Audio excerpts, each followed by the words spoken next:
emergencias y urgencias, que lo realiza ESIEC Perú. Yo soy Cintia Cruzado, la docente del curso, y vamos el día de hoy a hablar sobre las prioridades de emergencia y también 3 temas según nuestro temario correspondiente a la sexta unidad acerca de las cefaleas epilépticas y un poco de esclerosis múltiple que nos va a servir para poder ver uno de los diagnósticos y planes terapéuticos que se pueden encontrar y son una de las consultas más frecuentes que podamos tener en la emergencia o en la urgencia, ¿ya? Entonces, para comenzar, vamos a programarnos un video para dar inicio. Espero que todos a 7:15 estaré tomando la asistencia, por favor, para las personas que van ingresando y puedan conectarse, porque si es Perú, como reglas de casa, nos pide que también se puedan prender su camarita ya para poder registrar su asistencia. ¿Sí? Entonces, bienvenidos. Buenas noches con todos y vamos a proyectar el video. ¿Ya?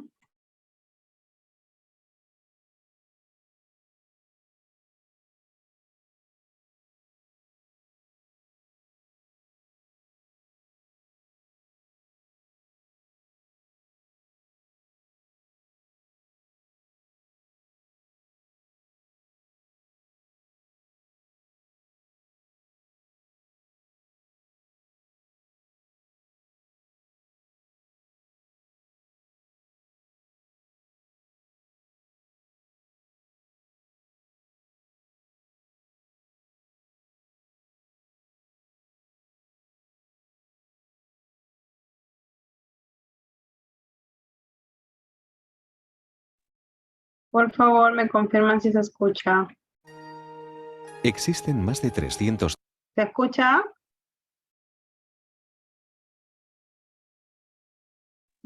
Sí, se escucha. Sí se escucha, licenciada. Gracias.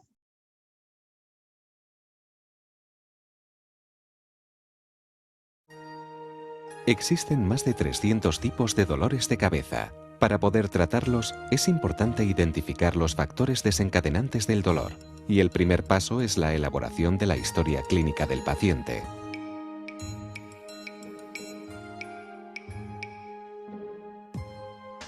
Las cefaleas pueden dividirse en 2 grandes grupos, las denominadas cefaleas primarias y las cefaleas secundarias. Las cefaleas primarias representan el 95% de todos los pacientes que vemos en consulta de neurología y hay 3 tipos de dolores de cabeza fundamentales primarios. Uno es la migraña, el segundo tipo es la cefalea tensional y el tercer grupo, mucho menos frecuente, es la denominada cefalea en racimos.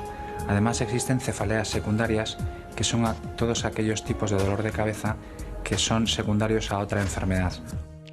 En la evaluación de un paciente con cefalea, lo más importante es el relato de los síntomas por parte del propio paciente. Tras elaborar la historia clínica, se realiza una exploración física y neurológica detallada, y dependiendo de los resultados, se valora la necesidad de exploraciones complementarias. Existen varios tipos de tratamiento para los distintos tipos de cefaleas. En primer lugar, es necesario identificar sus factores desencadenantes. De este modo, el paciente podrá reconocerlos y evitarlos en un futuro. En segundo lugar, es importante tratar adecuadamente las propias crisis, ya sea con analgésicos tradicionales o con medicaciones más específicas. Estos fármacos deben tomarse al inicio del dolor, no combinarlos y evitar su uso en pacientes con problemas coronarios o circulatorios. Las cefaleas y las migrañas pueden tratarse de forma eficaz, disminuyendo el número de crisis, aliviando los síntomas y permitiendo la temprana reincorporación de los afectados a sus actividades laborales, sociales y familiares, mejorando, por tanto, su calidad de vida.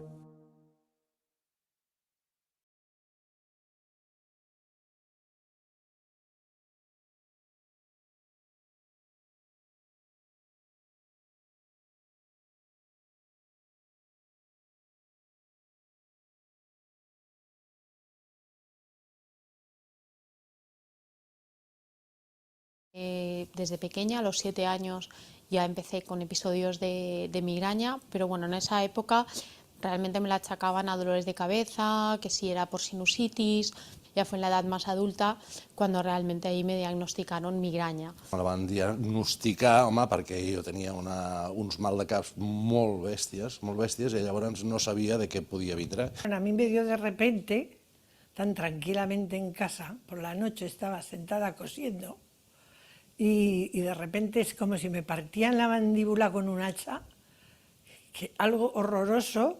Yo iba por el pasillo diciendo, ¿pero qué me pasa? ¿Pero qué me pasa? No sabía qué era. Pues al principio era más tensional, hormonal, que era una migraña más episódica, y desde hace 2 años es migraña crónica, que quiere decir que es más de 15 días al mes con migraña. Està claríssim que tens una cefalea racimada, àlies que es diu en anglès cluster headache, que és una inflamació del trigemin. Me fui a un neurólogo y entonces me detectaron que era el nervio trigémino. El trigémino sale de aquí, por lo visto, y pasa por aquí, por el medio de la cara y por debajo del ojo, por esos 3 sitios. En mi caso es una migraña con aura, entonces yo pierdo visión de un ojo, se me paraliza toda la parte derecha, pierdo fuerza pues, en la mano, en la pierna incluso, noto que pierdo fuerza, claro, el dolor de cabeza que és bastant fuerte. Aquesta cefalea, en principi, et ve quan estàs relaxat, bàsicament, al migdia, si vas a casa i estàs relaxat, et ve, i si no, a la nit, quan estàs dormint, et ve. Llavors et puja per aquí darrere, tota la mandíbula, i et va a l'ull, cap i l'ull, com si et clavessin un clau a l'ull. Que eso es algo, bueno, mortal. Mortal. Es un dolor que no lo puede nadie imaginar. Le llaman el dolor del suicidio. Es curioso, ¿eh? Porque parece una mentira que una cosa que sale del cerebro no te dé dolor de cabeza. Una parte hormonal sí que es muy importante, pero no es todo. O sea, yo sé que hay, por ejemplo, los días que hay mucho aire, yo lo llevo muy mal. El sueño, por ejemplo, tengo que ser muy constante con las horas de sueño porque sé que me afecta. No hi ha cap causa, és una inflamació del trigèmic i punto. Yo creo que fue, claro, el disgusto de la muerte de mi marido fue muy fuerte. Cada 3 meses toxina botulínica en la cabeza, bueno, son pinchazos por toda la cabeza, por la parte de la sien y bueno, por esta parte de aquí. Que és un inhalador i amb aquest es passa. I després que va sortir el de l'oxigen. En el moment que et dona el mal de cap o la cefalea, t'ho tranquil·litza i t'ho fa passar una miqueta. Bueno, una miqueta no, t'ho fa passar. No, ahora ya el ataque fuerte no me ha vuelto a dar porque no dejo de tomar la medicación. Yo tomo una pastilla por la mañana y otra por la noche. Desde luego no las dejo porque como las dejara, en el momento que quiero bajar la dosis y tomar solo una pastilla, ya empieza a avisarme que está ahí. Y claro, otra vez vuelvo a tomarme las 2 pastillas. Lo que te pide el cuerpo es estar en la cama a oscuras, encerrada, porque te provoca náuseas, vómitos, o sea, te molesta la luz, te molesta el ruido, pero es que al final tienes que aprender a vivir, tienes que intentar trabajar lo que puedas, el día que estás bien intentar sacar el máximo partido, el día que no, pues intentar hacer lo imprescindible. És una malaltia que no és sempre igual. Llavors, encara que tu et sembli que la tens controlada, que ja sàpigues quan vindrà, que saps quan vindrà o el que sigui, et canvia i et ve d'una altra manera. Yo, por ejemplo, no me escondo que tengo migraña crónica y que lo sufro. Creo que hay que intentar sacar el estigma de la migraña y que se vea que es una enfermedad que hay que intentar trabajar cada día y que hay que convivir con ella.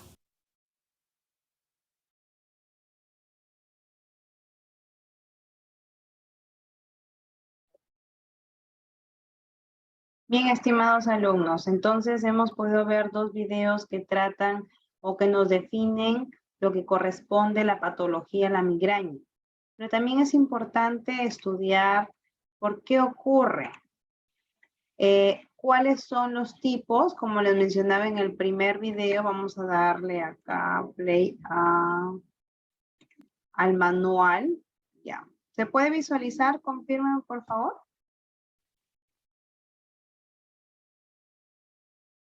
Sí, profesora, sí, doctora. Gracias. Entonces, la patología de la cefalea, o más conocido criollamente como el dolor de cabeza, ¿a quién no le da un dolor de cabeza? A todos, ¿no? Es una de las causas que con frecuencia se puede ocurrir también en servicios de emergencia y de urgencia. ¿Cómo lo manejamos? ¿Como una urgencia o como una emergencia? ¿No? Considerando que ahora existe también una asociación internacional de la cefalea, ¿no? La Sociedad Internacional de la Cefalea. ¿Por qué? Porque como ustedes pudieron visualizar en el primer video, se toma como referencia que la cefalea primaria es la causa, la patología. Sin embargo, la cefalea secundaria ya es un signo, es un síntoma frecuente secundario de otra enfermedad más grande, ¿no? Entonces, ¿cuál es el auspicio? ¿Por qué nos duele la cabeza? ¿Por qué produce? ¿No? Porque es una reacción de quién, de los receptores nociceptivos que tenemos en la parte extracerebral y que son sensibles al dolor. Además, los estímulos dolorosos son registrados en estas estructuras. A nivel de nuestro sistema nervioso central tenemos muchos nervios y muchas estructuras, ¿no? Por ejemplo, el nervio trigémino tiene mucho que ver con el caso de las estructuras supraperentoriales que van a posibilitar un dolor, ¿no? Como mecanismo de defensa. Entonces, la cefalea, según la clasificación internacional, como lo mencioné anteriormente, se dividen en dos, en una primaria y una secundaria, ¿no? ¿Qué hacemos tradicionalmente cuando duele la cabeza? Nos tomamos un analgésico, una paracetamol, o si no un ibuprofeno, nos automedicamos, hasta se ponen un diclofenaco y eso fue todo. Sin embargo, las cefaleas secundarias que se automedican traen muchas complicaciones. Entonces es importante poder mencionar cuáles son las patologías encontradas, ¿no? En ambas cefaleas, ¿no? Y como pueden ver aquí en el manual, es en la página 680 de este manual que les he mandado, ¿no? Es lo último que estamos viendo que ha sacado la edición de la Universidad de Toledo. Las cefaleas primarias, pues, lo asocian a 6 patologías y en realidad a más, ¿no? A más de las cuales son 6 importantes. La primera es la migraña y después vienen las cefaleas, que puede ser tensional en racimos, paroxística y el trigémino autómica. Y bueno, pues otras como las cefaleas primarias tusígenas por esfuerzo físico. Sin embargo, las cefaleas secundarias son aquellas que se pueden detectar porque comienza o involucra ya la presencia de otras patologías, como por ejemplo la arteritis de células gigantes, el traumatismo craneal, cervical o ambos, el trastorno vascular craneal, un traumatismo intracraneal no vascular, cefaleas por abuso de medicación también, o también por supresión, ¿no? En este caso los ergóticos o los opiáceos y hasta los Alzheimer's. Infecciones intracraneales, la meningitis duele mucho la cabeza, demasiado. La encefalitis, los accesos, los trastornos de homeostasis y las cefaleas por dolor facial secundario, como aquellos relacionados a trastornos del cráneo. Bien, neuropatías a nivel del cráneo que también producen dolor, tanto a nivel facial y otras cefaleas tenemos las neuralgias de trigémino, de acuerdo a donde se van ubicando los dolores donde se clasifica o se denomina. ¿Cuál es la clasificación de las cefaleas según el perfil temporal? Por ejemplo, tenemos las cefaleas agudas de reciente comienzo. Y las patologías asociadas tenemos la hemorragia subaranoidea, ¿no? Es, como decía en el video, el dolor del suicidio, es el peor dolor cabeza de toda la santa vida que han podido experimentar. Su locación no es la misma, siempre es variable y es producto de un estímulo, responde el cuerpo cuando hay un sobreesfuerzo físico, una tensión emocional, ¿no? Asociando con frecuencia las náuseas, los vómitos, las alteraciones a nivel de la conciencia, ¿no? En este caso, por ejemplo, la causa más frecuente es la ruptura del aneurisma saccular y es frecuente que la preceda 1 horas o días de cefalea autolimitada, ¿no?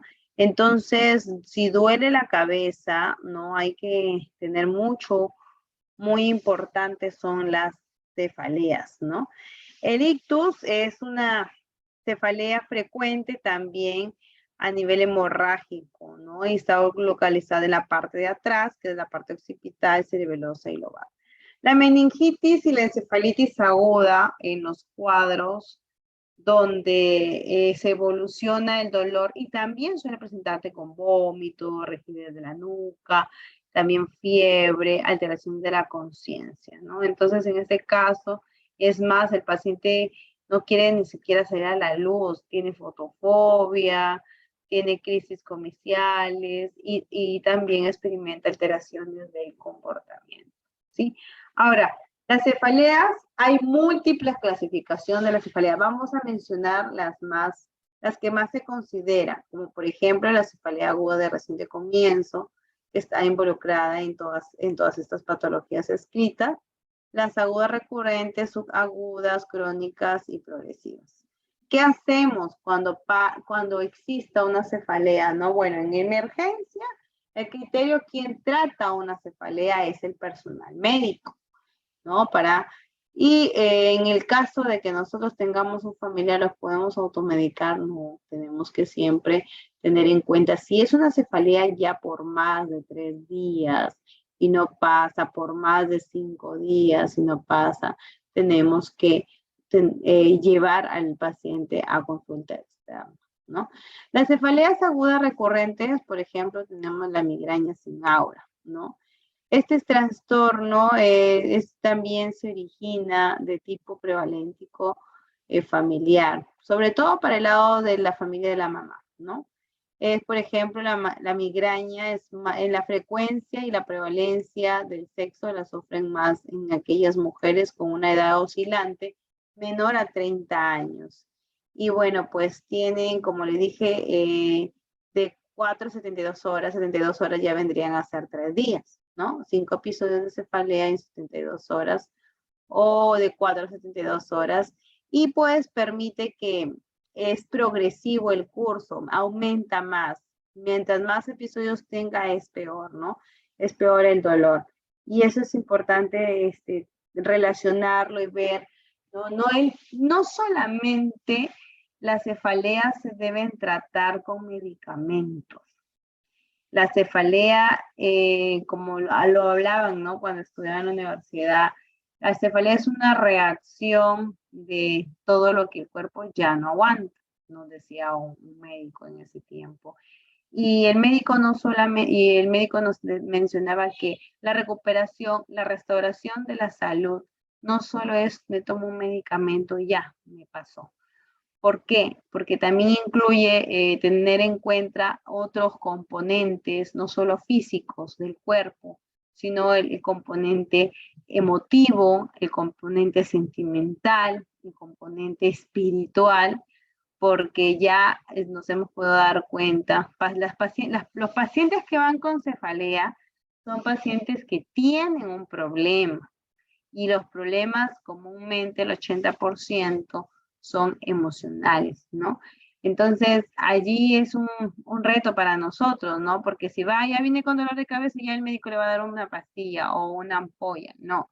Recuerden que es también un ser humano que necesita tal vez conversar y a veces nosotros, por tiempo no lo atendemos bien, pero es un ser humano que nos está buscando para solicitar ayuda, ¿no? Entonces eso es importante tomarlo en cuenta, porque ustedes pues quieren especializarse en cefaleas o ser unos capos en emergencia, pero no olviden que no solo la restauración de la salud involucra a sanar las heridas de la salud física, sino que la persona va más allá. Es un ser complejo, difícil, ¿no? Frente a esta dura vida.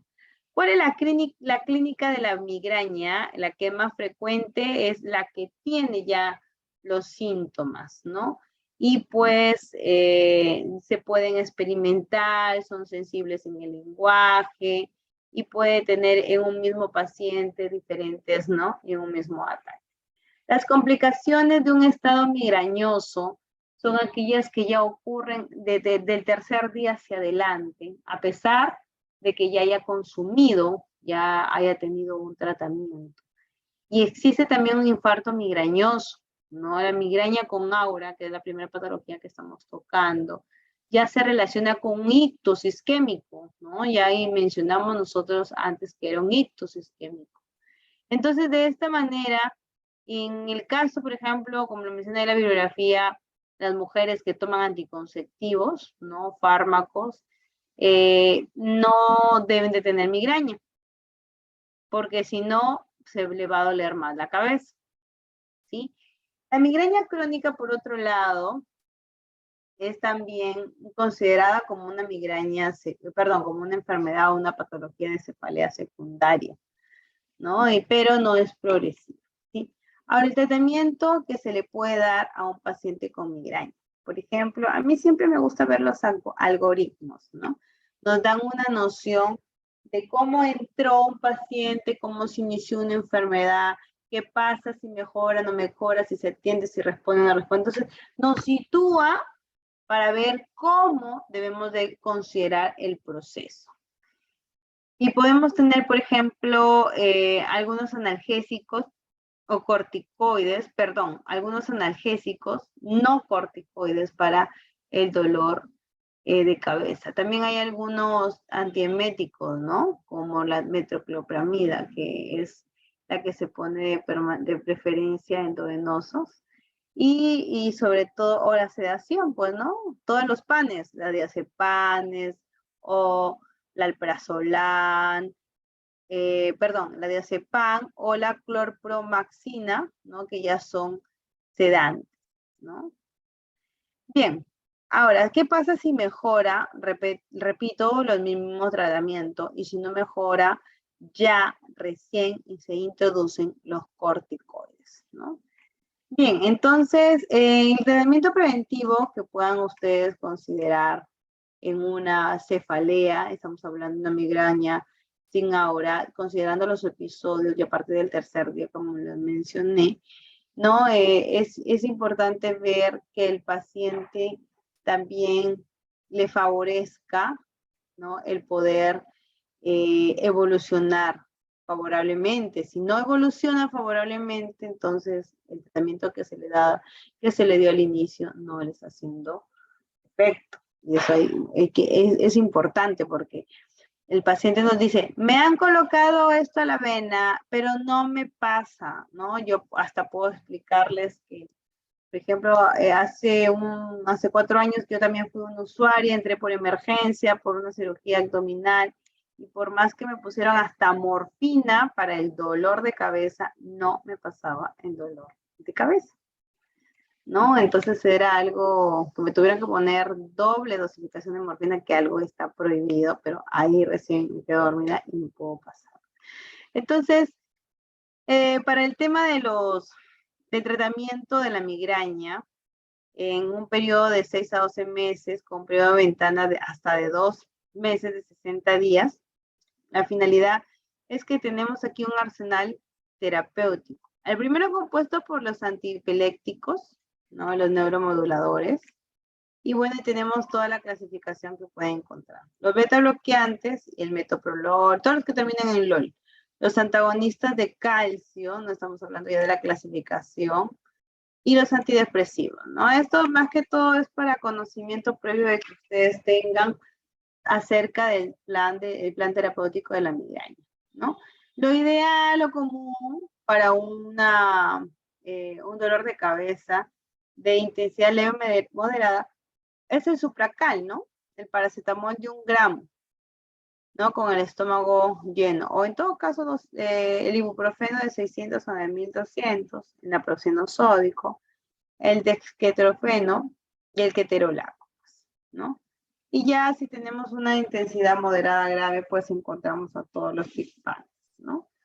Bien, ahora, ese es en cuanto a la cefalea con migraña sin aura. Encontramos a las cefaleas trigéminos autócas.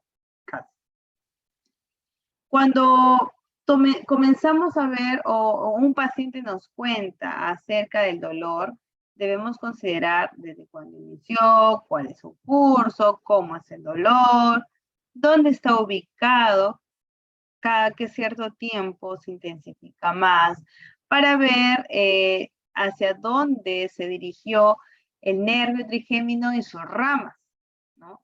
Entonces, a esto pues los estimulantes como la luz o intolerante a la luz, ¿no? O en todo caso, podemos ver cómo está el patrón clínico del paciente en sus actividades, ¿no? Entonces, eso es importante considerarlo.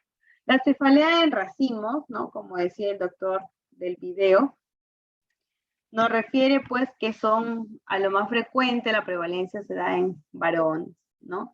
Entonces son ataques de dolor, es una cefalea muy intensa y bueno, está pues porque a nivel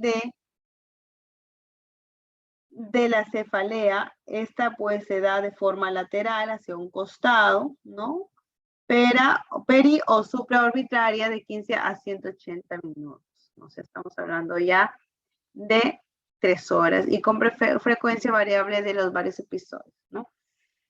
Aquí tenemos en este cuadrito importante acerca de cómo están los factores, en este caso, de las cefaleas, ¿no? La duración, el sexo, de quién está más ahí, sobre qué sexo recae más, la periodicidad, las características y los tratamientos, ¿sí? Para que ustedes lo puedan leer. Luego tenemos otra patología que es la hemicrania paroxística, ¿no? Entonces, se puede asemejar a la cefalea en racimos, pero este es un poco más inocente, se podría decir. Es un poco más leve, dura menor tiempo. Y porque dura menor tiempo, mayor frecuencia hay, ¿sí? Las neuralgias, que bueno, son ataques de dolor muy fuertes, ¿no? Tipo eléctrico, y que van de segundos duran, ¿no? La neuralgia dura, es la patología que tiene más duración, ¿no? Luego las cefaleas agudas progresivas que nos van a permitir, por ejemplo, identificar otras patologías y poderlas relacionar. Vamos un rato al tratamiento de la cefalea en racimos.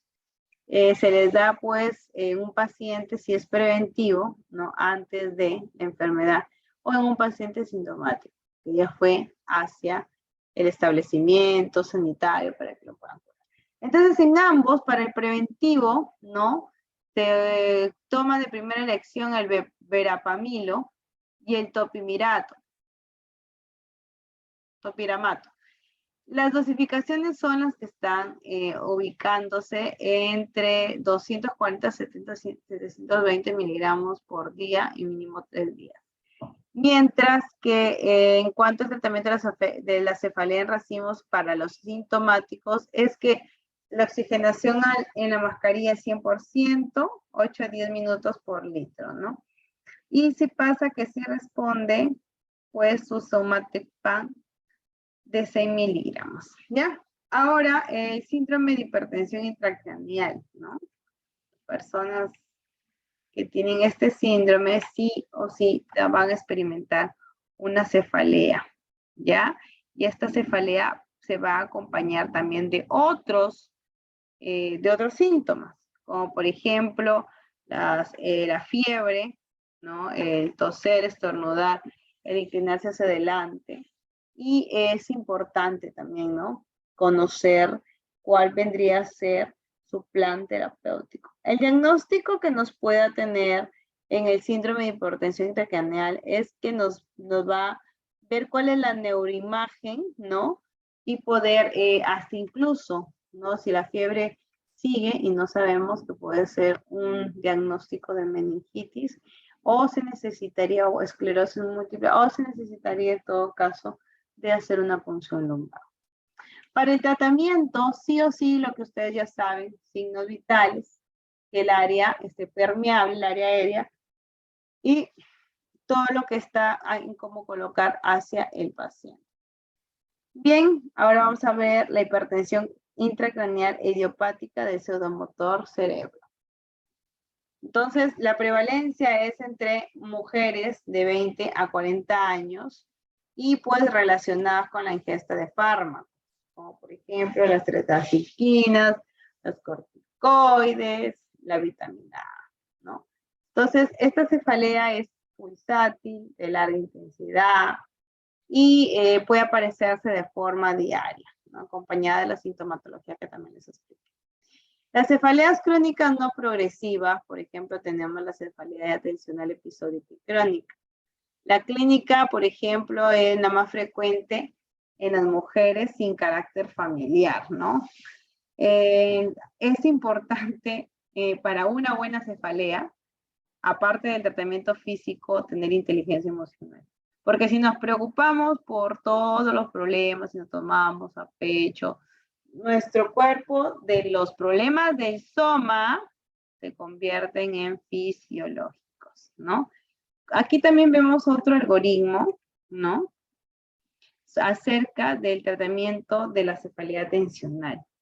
Por ejemplo, si es una cefalea crónica que ya duró más de 2 semanas, ¿no? Al menos está presente 3 veces al mes y podemos darle, si es sintomático, los AINES, y si no, pues en este caso la amitriptilina.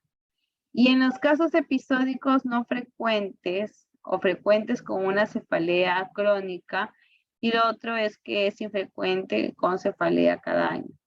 Entonces es importante cuál es el diagnóstico y el plan terapéutico para poder dar la opción, ¿no? Para poder averiguar. No es solo ya tómate una paracetamol, un ibuprofeno, un ketorolaco y ya. No, calma el momento. Pero más adelante se complica más la cosa. La migraña crónica ya es un tipo de dolor por más de 2 semanas. O si no, más de 3 meses. Y o si no, en el mes más de 8 días, pues. Entonces, es una cefalea muy fuerte. Los factores de riesgo se relacionan con la ingesta o el abuso de medicamentos analgésicos, el consumo de la cafeína. Aunque esto también, imagínense, hay usuarios que si no toman café, les duele la cabeza. Y hay otros usuarios que toman café, toman la pastilla y les duele la cabeza. Entonces, frente a esos dos grupos, hay que considerar el tratamiento preventivo siempre está indicado hacia el episodio de migraña que puedo tener el usuario y la elección de medicamentos para poderlo tratar. Cuando se habla sobre el diagnóstico y atención de cefalea en urgencias, ¿no? Es importante, que dijo el primer video y el segundo, lo congruente, el examen clínico, la historia clínica. Y para ello vamos a ver cómo inició el dolor. Puede ser reciente, de inicio cúbito supino, ¿no? Súbito e intenso, de inicio agudo, en minutos, o también fue en semanas, o crónico, brusco. La localización e irradiación puede ser en una sola parte, a la que le llaman el unilateral, o holocranial, cefalea crónica, hemorragia subaranoidea, y también puede ser variable, ¿no? Lo importante es ver la causa que lo originó. Para las características, estamos encontrando de la cefalea es que es pulsátil en el caso de las migrañas y opresiva en el caso de una cefalea atencional. Acá tenemos otro algoritmo, ¿no? Este algoritmo acerca de la aproximación diagnóstica de un paciente con cefalea en emergencia, ¿no?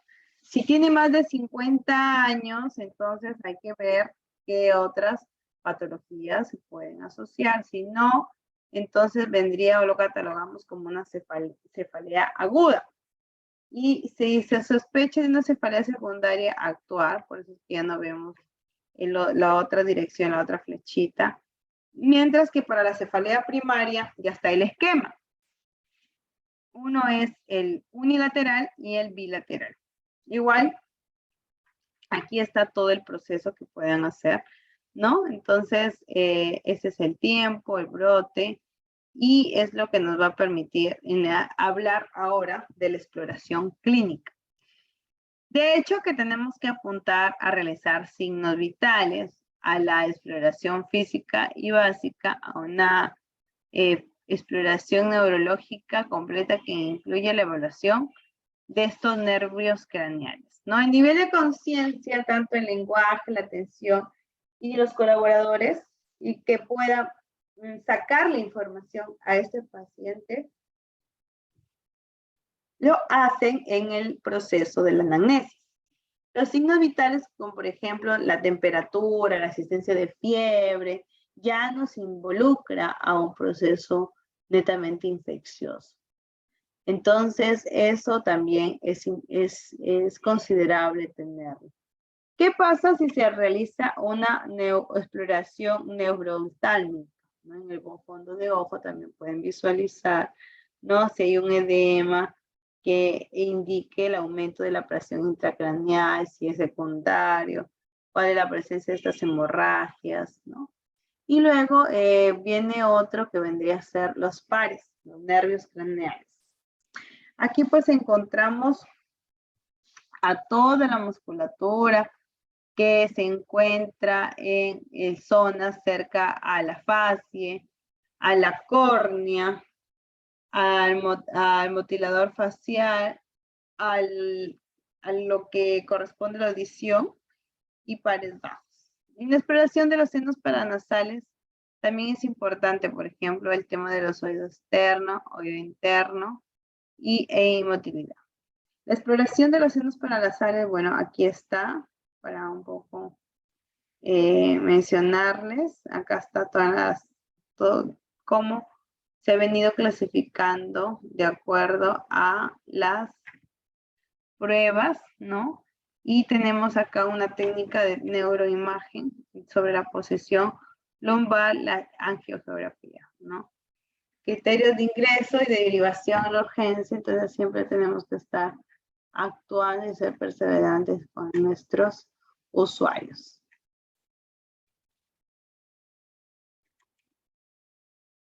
Bien, hasta aquí alguna consulta acerca de las cefaleas.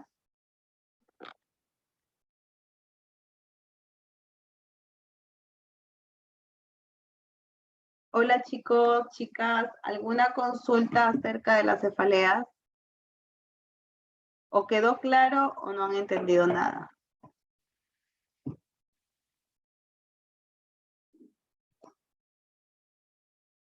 A ver, vamos a ver quién responde en el chat.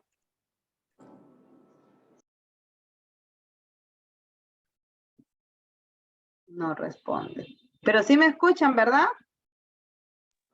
Sí, doctora, yo quería consultar. La diferencia entre una cefalea y una migraña, entonces, es en que se diferencia porque la migraña, pues, tiene otros síntomas más, como el vómito, las náuseas, ¿no?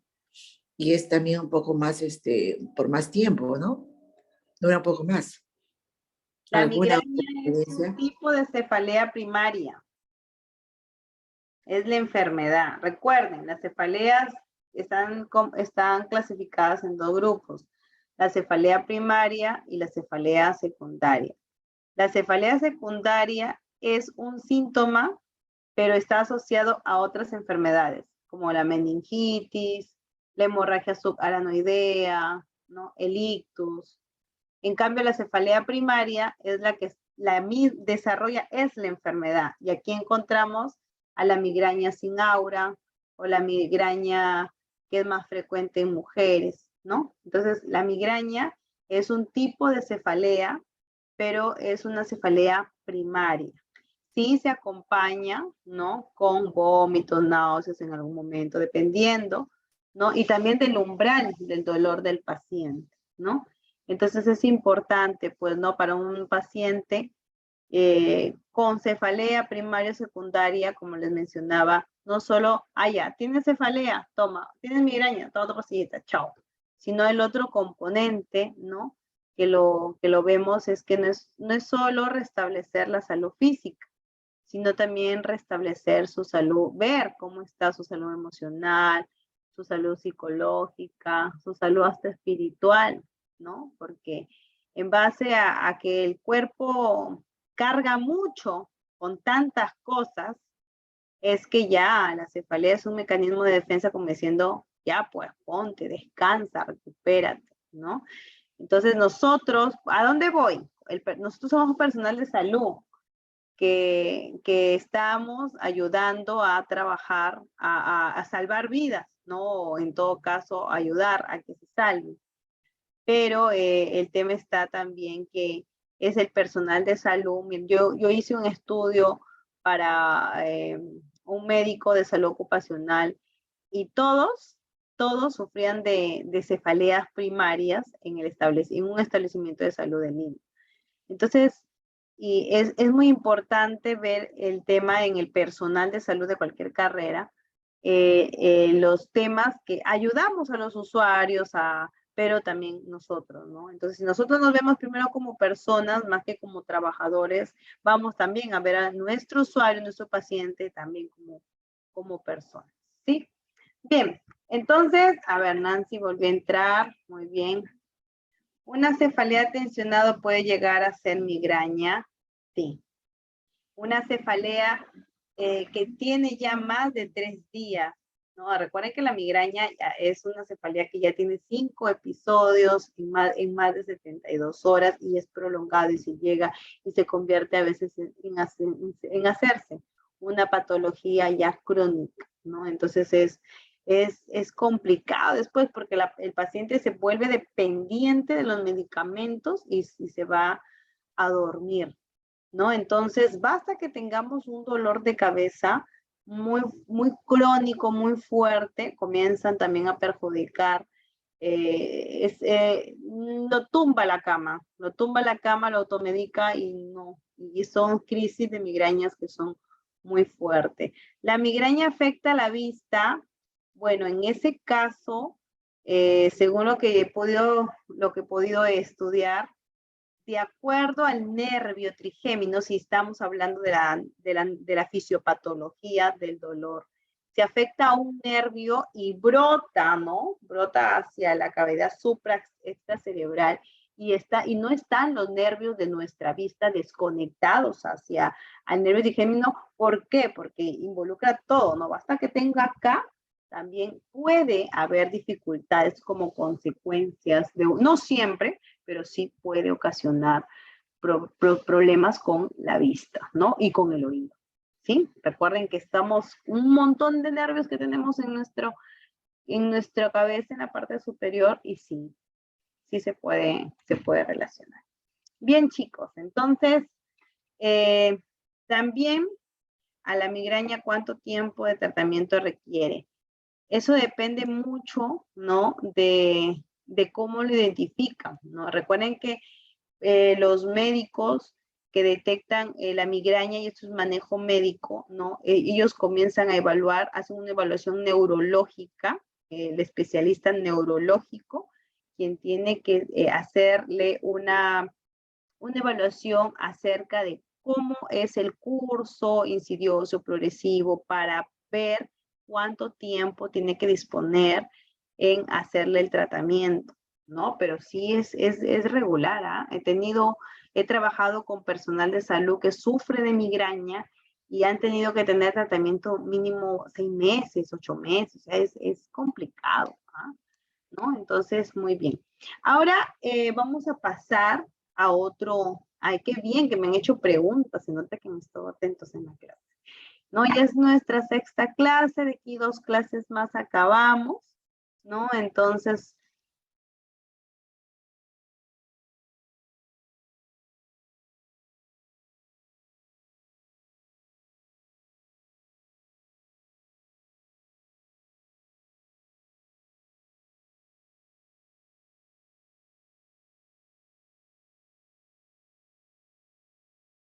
no podemos hacer ningún compartir presencial, vamos a hacer un compartir virtual en la calle.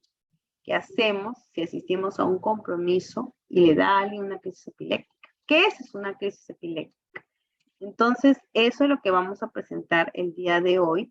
y va a terminar en una emergencia o en urgencias, ¿no? Aunque por nuestro sistema, tanto las urgencias y la emergencia las atendemos a veces en un establecimiento porque no tenemos espacio. Entonces, voy a compartir un video acerca de las crisis epilépticas que es importante, no es seleccionado para ver cómo podemos hacer, ¿no?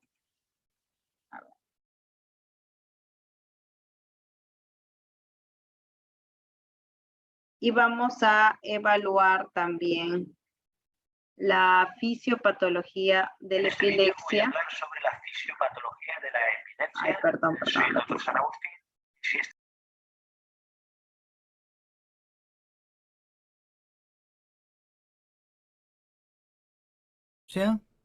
Es un trastorno neurológico crónico que consiste en la repetición de crisis convulsivas, que llamamos crisis epilépticas. Normalmente el diagnóstico se hace cuando hay dos.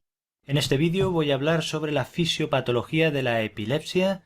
Soy el doctor San Agustín y si esta es la primera vez que visitas el canal, recuerda suscribirte porque hago vídeos de medicina que pueden facilitarte el estudio. Entonces, ¿qué es la epilepsia?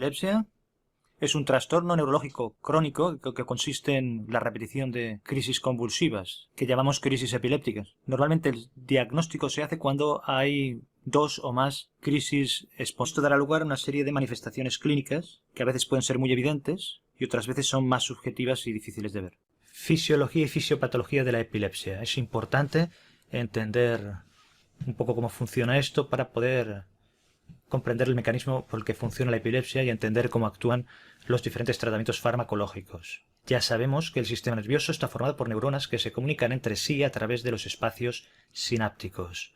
Los impulsos nerviosos que transmiten las neuronas son en realidad impulsos eléctricos llamados potencial de acción y que se desplazan gracias al flujo de iones que entran y salen a través de los canales proteicos que posee la membrana. En la imagen podemos ver cómo se traduce en una onda de descarga eléctrica que se desplaza por la membrana celular y que es una onda que podríamos llamar de despolarización. A continuación, ese impulso eléctrico llegará a la zona terminal del axón y se encontrará con la sinapsis. La sinapsis es un espacio que separa una neurona del botón dendrítico de la neurona siguiente. Es decir, tenemos tres elementos: la neurona presináptica, que es la emisora, el espacio sináptico y la neurona postsináptica, que sería la receptora. Aquí es importante saber que el impulso eléctrico que llega, es decir, el flujo de iones, estará controlado por los neurotransmisores del axón terminal de la neurona presináptica, que se liberarán al espacio sináptico y actuarán en receptores de la neurona postsináptica y serán los encargados de excitar o inhibir el potencial de acción en la siguiente neurona o neurona postsináptica. Aquí entonces lo que podemos hacer es distinguir entre dos tipos de neurotransmisores, unos que pueden ser excitatorios y otros que pueden ser inhibitorios según faciliten o impidan la transmisión del potencial de acción de una neurona a otra. ¿Qué ocurre en las crisis epilépticas? Pues que hay un llamado cambio de despolarización paroxístico en un grupo de neuronas que se sincronizan entre ellas y envían un gran número de impulsos eléctricos de forma repetida, que llamamos paroxística. ¿Y esto a qué se debe? Pues a dos posibles mecanismos causales que se pueden combinar entre ellos.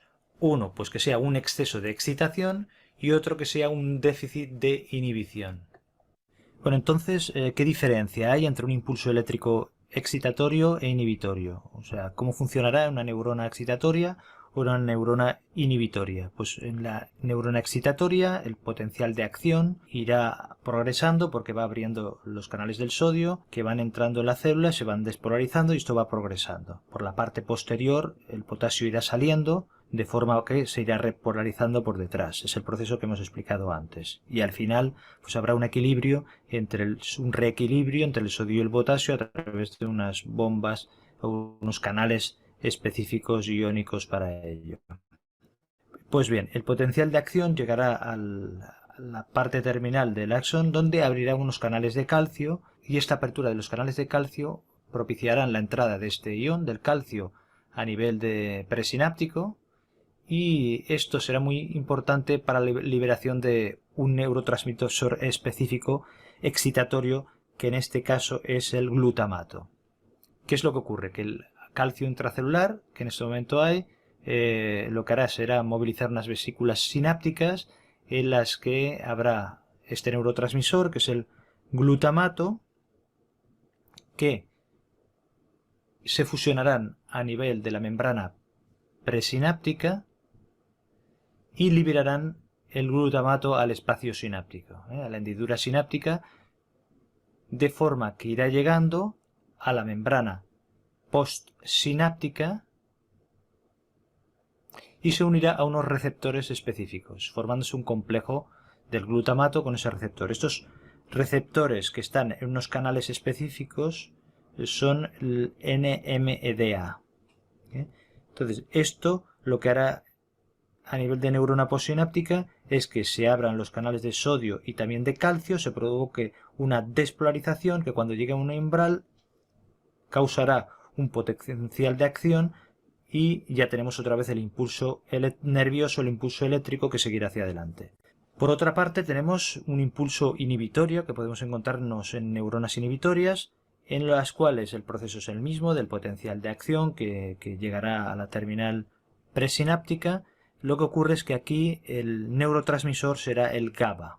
Se formarán unas vesículas que se fusionarán con la membrana presináptica y liberarán el GABA al espacio, a la hendidura sináptica, y llegarán a unos canales específicos y contactarán con unos receptores, que en este caso son los GABA-A, y estos lo que propiciarán es la apertura de unos canales por los cuales, a través de los cuales entrará el cloruro, que tiene carga negativa, y lo que ocurrirá aquí es que esto neutralizará el efecto anterior que hemos explicado, de forma que lo que hace es inhibir el impulso eléctrico y que sea más difícil que se alcance el umbral. Tanto en un caso como en otro también hay unos mecanismos de recaptación presináptico, por los cuales el GABA vuelve a la neurona presináptica, pero que no voy a entrar aquí. Entonces recapitulemos. El principal neurotransmisor excitatorio en el cerebro es el glutamato, que se une a su receptor postsináptico más importante, el NMDA, provocando la apertura de los canales de calcio y sodio a nivel de neurona postsináptica y propiciando la continuación del impulso nervioso, del potencial de acción. En algunos pacientes con epilepsia parece como si la activación de estos receptores fuera más rápida y durara más tiempo. Por otra parte, tenemos el principal neurotransmisor inhibidor en el cerebro, que es el GABA.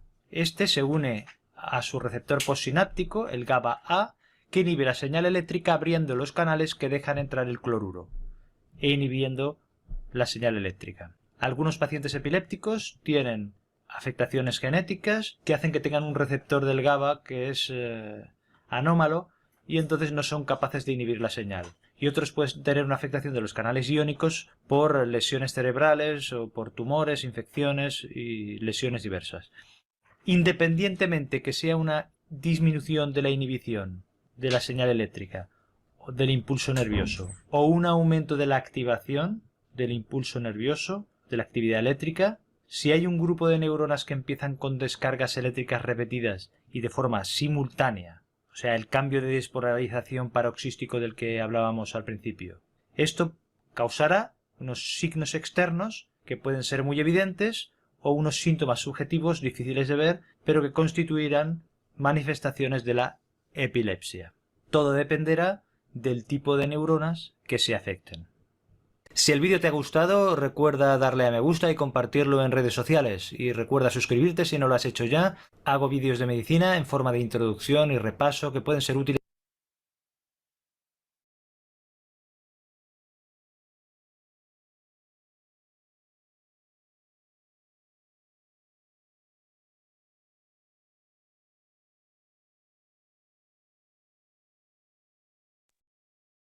Bien, chicos, entonces hemos podido observar a través del video lo que corresponde a la crisis epiléptica. ¿Cuál es la fisiopatología de la epilepsia?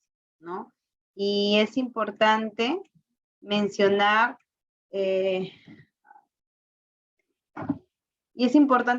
que también es una causa dentro de los problemas neurológicos más frecuentes que pueden estar ocurriendo en el servicio de urgencias, ¿no? Entonces, los pacientes con una crisis epiléptica de esta descarga brusca, anormal, es muy fuerte, ¿no? Esta es hipersincronía y la intensidad es muy fuerte, agregado a un componente o un problema, perdón, agregado a un componente neuronal del cerebro, ¿no? Entonces, hace que todo este trastorno pueda tener ciertas repeticiones, es decir, que las crisis se repitan, ¿no?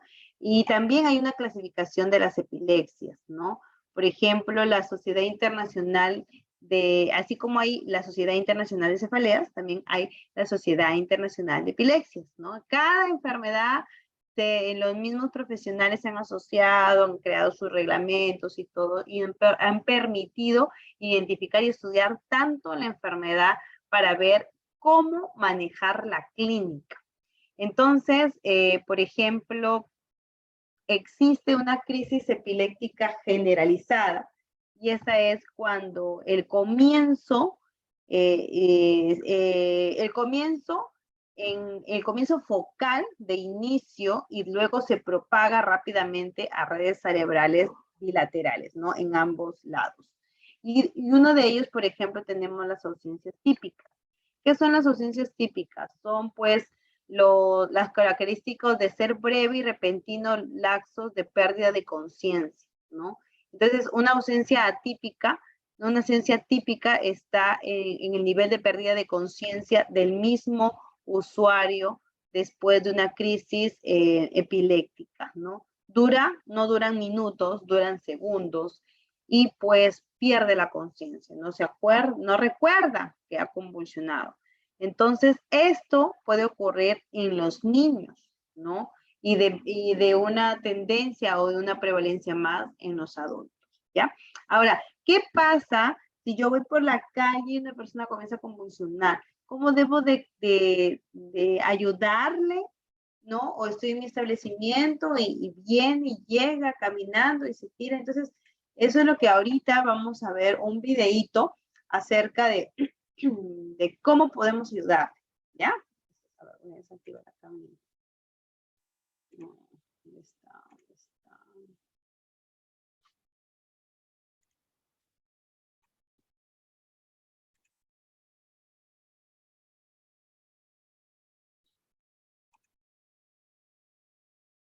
¿Qué hacer en caso de crisis epiléptica? Mantén.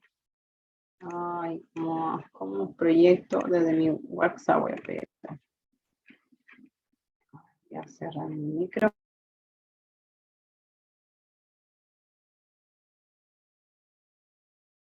¿Qué hacer en caso de crisis epiléptica? Mantén la calma en todo momento. No intentes inmovilizar a la persona. La mayoría de las crisis son breves y se recuperan espontáneamente. Acuesta a la persona con suavidad en el suelo y despeja el área cercana. Protege su cabeza de posibles golpes con un cojín o ropa debajo de ella. Gira a la persona dejándola de lado para despejar la vía respiratoria. No introduzcas nada en la boca y no trates de abrírsela. Luego de la crisis, oriéntala y ofrece tu ayuda. ¿Cuándo ir al servicio de urgencia? Si la crisis dura más de 5 minutos desde su inicio o presenta más de una crisis. Si es la primera crisis. Si está embarazada, que no despierte después de 30 minutos de ocurrida la crisis. Si se accidenta y tiene heridas. Si es muy diferente a las habituales crisis. ¿Qué factores pueden agravar las crisis? Suspensión brusca del medicamento u olvido de dosis. Consumo de alcohol o drogas. Falta de horas de sueño. Trasnochar. Fatiga excesiva o estrés. Fiebre en niños sobre 37,5 grados. Luces intermitentes en pacientes con epilepsias fotosensibles, quienes son la minoría. Algunos medicamentos para otras enfermedades. Consultar siempre al neurólogo antes de consumirlos. ¿Qué hacer para contribuir con el tratamiento? Tomar los medicamentos en el horario y dosis indicados por el médico. Usar pastillero semanal con división por días.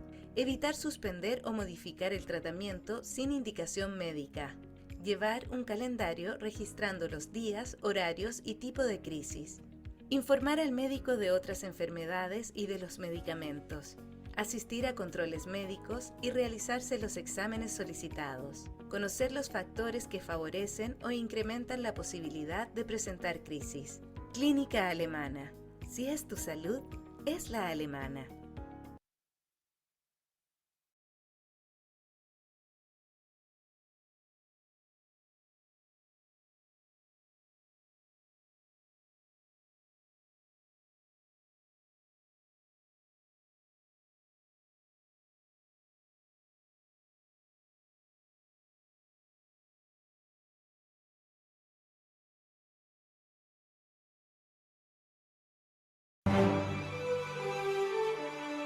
Hola, soy Alejandro Lendínez, enfermero, jefe de estudios del área de enfermería de la Universidad Alfonso X Xavi y vicepresidente de la Sociedad Española de Enfermería Neurológica.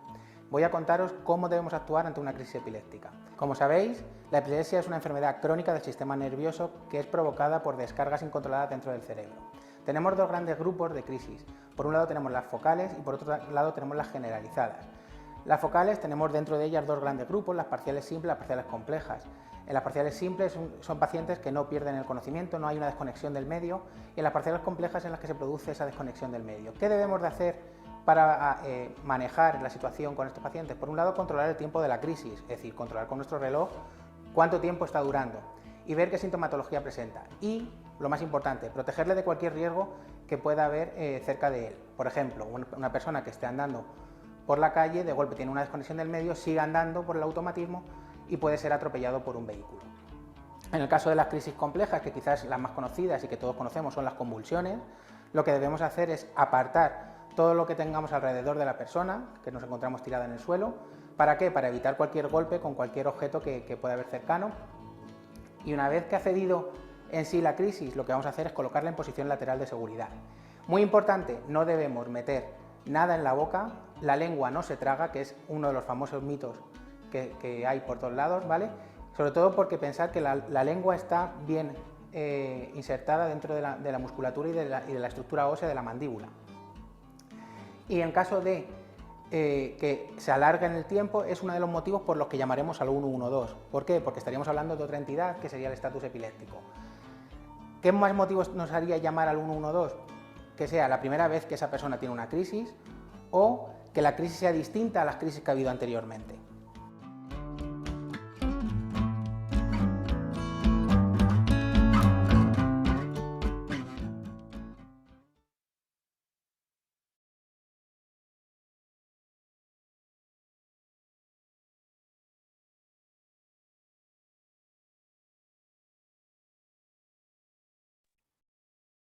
Bien, vamos a tomar asistencia, ¿ya? Vamos a activar nuestras cámaras, por favor.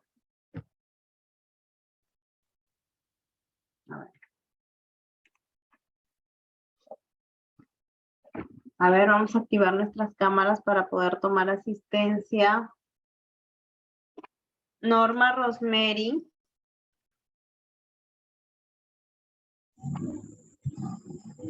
Buenas noches, profesora. Hola, o uno por uno. Si todos activan sus cámaras, pongo el pantallazo y es suficiente. Pero hay algunos... Buenas noches. Buenas noches. Activen, por favor, todos su pantalla. ¿Cuánto desea? ¿Cuánto está? Un sol, cada uno. Gracias, Norma. Igual. Flor Antoné Díaz, gracias. Nancy, gracias. Sí, profesor.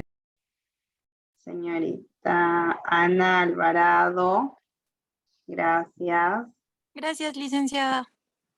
Rosana Santa Cruz, Gracias. gracias. Señor Manuel Mantilla, Gracias. Buenas noches. Buenas noches, señor Manuel.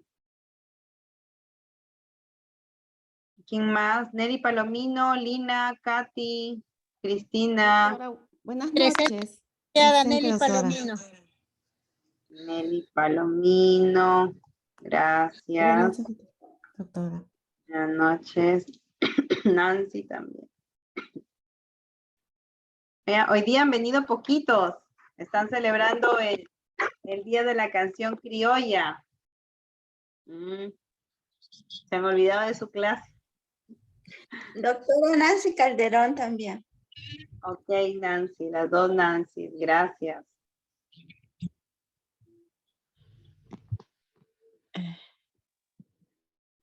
Katy. Katy, Cristina Roca, Miriam Leonora, ahí está Miriam. Abrigadita está Miriam. Licenciada, buenas noches. Hola. Miriam, presente. Un gusto, Miriam, gracias, muy amable. Gracias. Buenas noches. ¿Escucha? Buenas noches, licenciada. Hola, Miriam, buenas noches. Sí te escuché. Ya, Katy. Katy. No está Katy. Rosana Santa Cruz, sí está, ya la anoté. Perfecto, muy bien. Ya está, el pantallazo para... Los demás, si hay en este grupo algunos que son, ya se llega hasta 22. Ahorita hay 14. Están, se han ido a comer su ronda criolla, su papa, su carapulcra. ¿Qué estarán comiendo? Qué rico. Nosotros estamos estudiando. Bien, entonces vamos a seguir explicando un poquito más, por lo menos unos 20 minutos acerca de las crisis epilépticas, ¿no? Cuál es la clínica, la fisiopatología, y hacerles recordar las prioridades de emergencia, ¿no? Las 4 prioridades. Hoy día vamos a ver 2 prioridades a través de videos, porque a través de los videos también es un poquito más factible, es mejor, porque a veces cuando uno habla, ¿no? Se aburren, ¿no? Entonces es importante utilizar la metodología de los videos, de los trabajos audiovisuales que nos permiten, y también están colocándose o se les está haciendo llegar en la plataforma para que ustedes también los puedan descargar y los puedan volver a producir en cualquier momento. Bien, pero ahorita sí, pues más que todo vamos a ver lo que corresponde a la fisiopatología. Miren, aquí tenemos otro cuadrito. Yo paro con muchos cuadros, ¿no?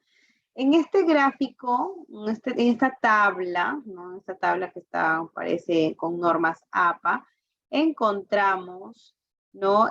Cuál es la distribución o clasificación de los tipos de crisis, ¿no? Como yo les hablaba, en una crisis de inicio focal, el inicio motor, pues tenemos que puede ser los espasmos epilépticos acompañados de automatismos, ¿no? También, y en el inicio no motor aquí hay un proceso de bloqueo de la actividad cognitiva, emocional y sensorial.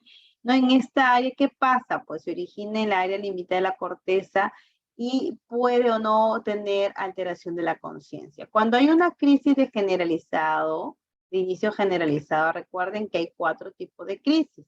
La crisis de inicio focal, de inicio generalizado, de inicio desconocido y la de crisis no clasificable, no observada, que es la más rara. En la crisis de inicio focal, su inicio motor, como les mencioné, está acompañado de espasmos epilépticos, clónicos, tónicos, no son las características prácticamente de un tipo de crisis y pueden tener pérdida o no de la conciencia. Mientras que la de crisis generalizado en motor, si hay hay igual espasmos epilépticos, hay una sensación tónico-clónica, y en el ano motor pues ahí hay una sensación, una distribución típica y atípica. Cuando hay una crisis epiléptica de inicio desconocido, tenemos encontrar en que hay espasmos epilépticos y en el no motor que hay un bloqueo de la actividad. Bien. Y para la clasificación de los tipos de epilepsia encontramos una epilepsia generalizada, focal, combinada con la focal y generalizada y la desconocida. Existen pocos estudios acerca de los avances, ¿no? de pacientes con epilepsia en sus crisis. Lo que pude investigar es que según la Asociación Internacional de Epilepsia, sigue y mantiene el mismo esquema clínico desde el año 2017, ¿no? Desde hace 5 años. Entonces, el primer tipo de epilepsia, que es la epilepsia generalizada, ¿no? Que también puede presentar varios subtipos, ¿no? Y varias crisis, tienen una actividad generalizada, ¿no? Y en la focal es que puede presentar episodios unifocales o multifocales, ¿no? Después tenemos la focal y generalizada y la desconocida. Bien, ahora, ¿qué es una crisis epiléptica tónico-clónica? ¿No? El inicio es brusco, ¿ya? Y esta es una contracción de todos los músculos a nivel de nuestro cuerpo. Entonces, eso hace que inclusive la laringe se contraiga. Y eso hace que la mandíbula un poco tenga a la adherencia de poder morderse, ¿no? A nivel de la lengua. Se altera la respiración, se altera el corazón, ¿no? Y la genética, ¿por qué pasan las crisis epilépticas tónico-clónicas, ¿no? Por ejemplo, en las clasificaciones de este tipo de crisis, ¿no? Encontramos a la genética que está relacionada con conocidas o presumidas alteraciones genéticas. Entonces, una crisis epiléptica en su segunda tipología estructural es llevada a cabo ya en la consecuencia de una lesión estructural ¿de quién? Del sistema nervioso central, y que también puede ser genético. Cuando existe una crisis epiléptica infecciosa, que es la tercera tipología, entonces estamos hablando, por ejemplo, de una infección no aguda, en el caso de una meningitis. Entonces, ojo, relacionemos, chicos, que la meningitis produce una cefalea secundaria, ¿no? Y que también, como es una infección a nivel de las capitas que cubren las meninges, me puede dar una crisis epiléptica, ¿no? Entonces, esas son patologías neurológicas que debemos de considerarlas y que nos ayudan a entender en un paciente, ¿no? Entonces, también la tipología metabólica, inmunitaria y desconocida.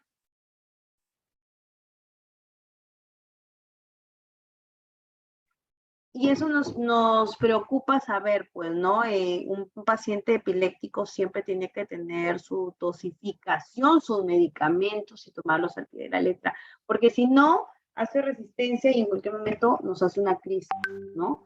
Entonces, es importante también considerar las crisis epilépticas atónicas, ¿no? Como, por ejemplo, aquellas pérdidas repentinas del tono muscular de 2 a 3 segundos. Recuerden que ¿cómo debemos llevar a un paciente cuando la crisis epiléptica dura más de 5 minutos? Debemos de llevarlo ya a una emergencia. Cuando dura 2, 3 segundos o hasta 10 segundos con alteraciones de pérdida de conciencia, estamos hablando de una crisis epiléptica atónica, ¿no? Entonces puede incluso limitarse en el cuello, en los miembros inferiores, ¿no? Y las crisis epilépticas tipo tónicas y tipo mioclónicas, pues ya comprenden las sacudidas musculares breves y bruscas, ¿no? Ahora, en la otra tipología en realidad, de todas las patologías que estamos estudiando, la que me parece un poco más, no rayada, sino un poco más compleja, son las crisis epilépticas, porque son muy parecidas. ¿no? Los síntomas reflejan algunos por la variedad hacia donde se expande, pero es lo mismo, o sea, se encuentran los mismos síntomas. Claro que el especialista, pues, en este caso el neurólogo, este profesional es el que sabe más, es más experto del tema, ¿no? Que esta humilde servidora. Entonces, ¿qué hacemos para diagnosticar o qué se hace en el diagnóstico de una crisis epiléptica, ¿no? Por ejemplo, el anamnesis, ¿no? El diagnóstico inicial debemos saber si el componente genético aquí es muy importante, ¿ya? Debemos ver el poder hacer esa inspección, ese interrogatorio en la anamnesis cefalocaudal y también acogernos pues de los insumos y de los resultados que tenemos en el laboratorio, ¿no? Entonces, la genética, el periodo de cómo se ha desarrollado neurológicamente en la infancia, en cómo están sus exámenes auxiliares y cuáles son los factores predisponentes que podrían desarrollar la crisis, como por ejemplo la falta de tratamiento, el incumplimiento de tratamiento o el exceso de hábitos tóxicos, como por ejemplo incluso el ámbito de fumar, de tomar, de consumir drogas y la privación del sueño, ¿no?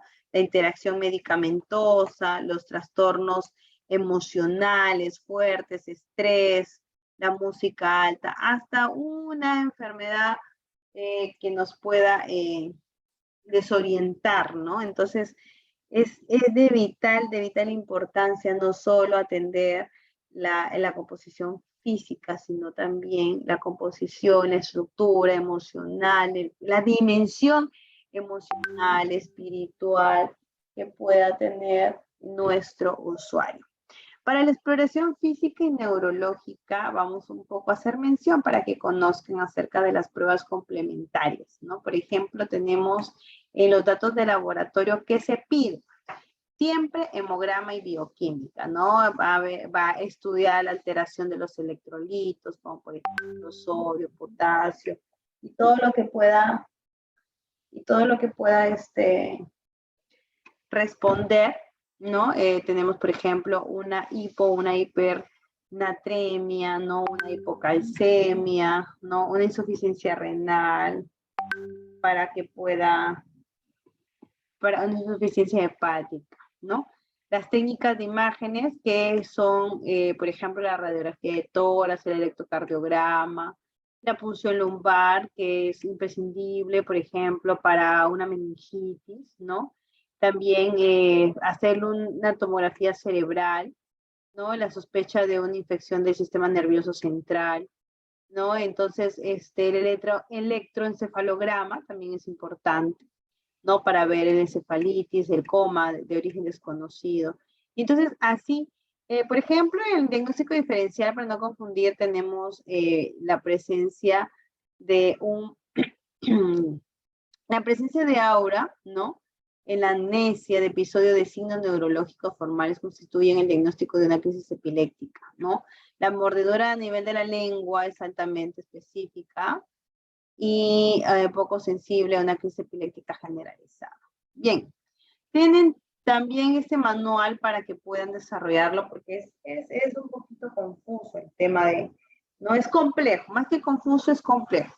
El tratamiento, las medidas generales ya acerca de un paciente, monitorizar sus signos vitales y eso incluye respiración, pulso, saturación y oxígeno, asegurar permeabilidad en vía aérea, la postura debe ser segura y no introducir ningún objeto en la cavidad oral al momento de que exista una crisis. A veces dicen, no, métale un pañuelo para que no se muerda la lengua. No, señores. Simplemente la lengua se la puede morder, pero no se la va a tragar porque tenemos nuestro órgano ahí conectado, ¿no? Y si no, imagínense cuántas veces nos hemos mordido la lengua y no nos hemos comido la lengua, ¿no? Evitar fijar extremidades para evitar luxaciones, no los amarren, ¿no? Administrar oxígeno, en el caso de las hipoxias, ¿no? Canalizar una vía venosa, eso a ojos cerrados si lo amerita.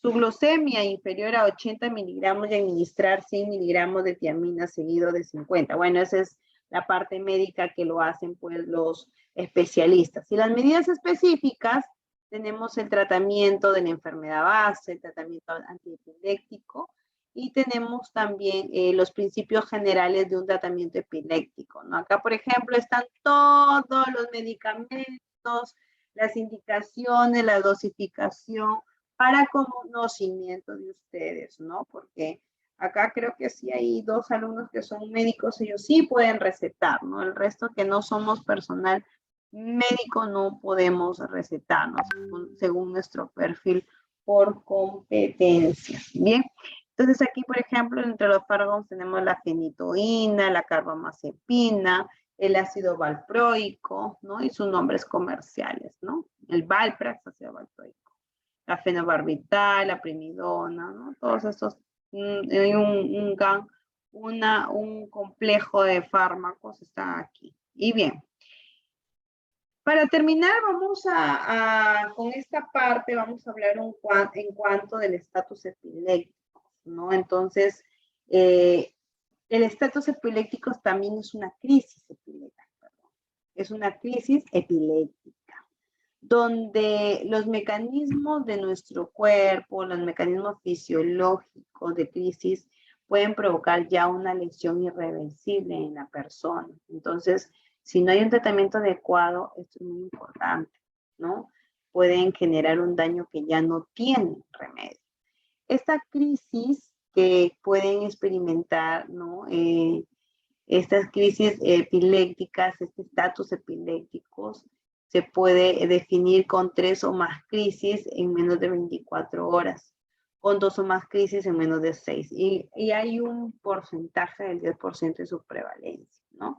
Entonces, esto pues va a ser, se utiliza una escala para conocimiento de la escala Adam, y estos son los puntajes, ¿no? Las dimensiones de esta escala son el lenguaje anormal, la desviación ocular, la desviación motora, el automatatismo, etc.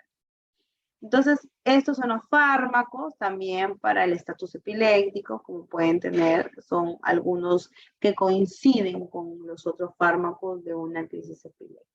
Bien, entonces, hasta aquí, bueno, códigos, criterios, eso ya forma parte de la codificación que se maneja en el MINSA, que es el CIS, ¿no? Bueno, en este caso, es la codificación que maneja en España, ¿no? Por la Universidad de Toledo. Bien, hasta aquí vamos a ver si hay alguna consulta que responda a lo que corresponde al capítulo de crisis epiléptica.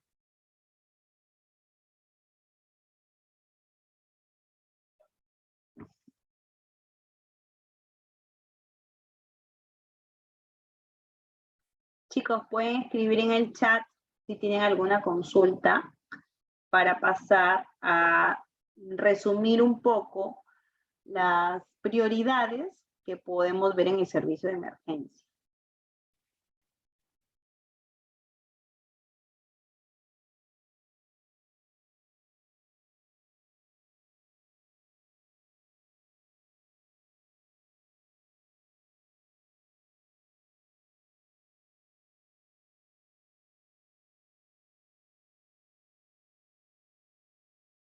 ¿Alguna consulta?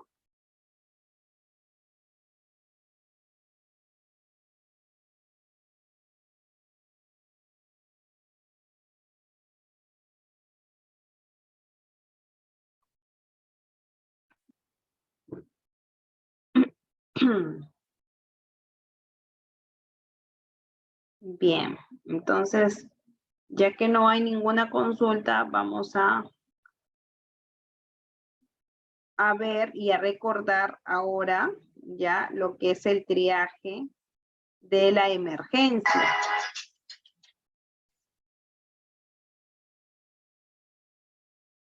Vamos a proyectar un video acerca del triaje de la emergencia, porque vamos a recordar cuáles son las prioridades, ¿no? Que se manejan según la atención, los criterios de atención.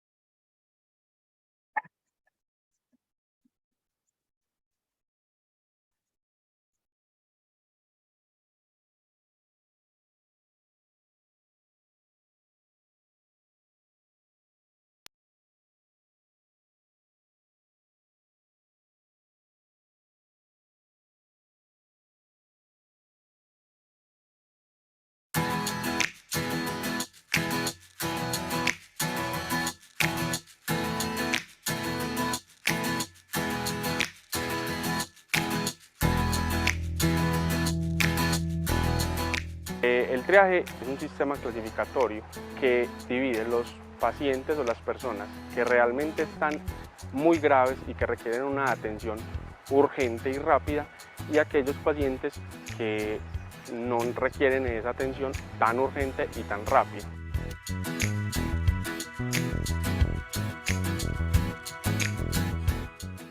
Las 5 categorías las dividimos de la siguiente forma. El triaje 1, que son los pacientes que son los más graves y los que la vida está en inminente peligro. El triaje 2 son pacientes que tienen una condición que amenaza la vida, pero que esa condición puede esperar hasta 30 minutos. Después sigue el triaje 3, son pacientes que tengan enfermedades o condiciones que están estables, pero que si no se atienden en un lapso un poco mayor, aproximadamente 1 a 2 horas, la condición se puede inestabilizar. El triaje 4 son pacientes que su condición es completamente estable, que tiene poca probabilidad de que esa condición se inestabilice y ponga en peligro la vida, pero que hay que hacerle una atención para mirar que esa condición no le genere secuelas más adelante. Esos pacientes pueden esperar ya varias horas, inclusive se pueden hacer atenciones en esos triajes por consulta. Y el triaje 5 son pacientes que completamente su condición es estable, que no tienen ningún peligro para su vida, que el motivo de la consulta puede ser inclusive diferido por la misma consulta externa y que en su condición no es en ningún momento una urgencia vital.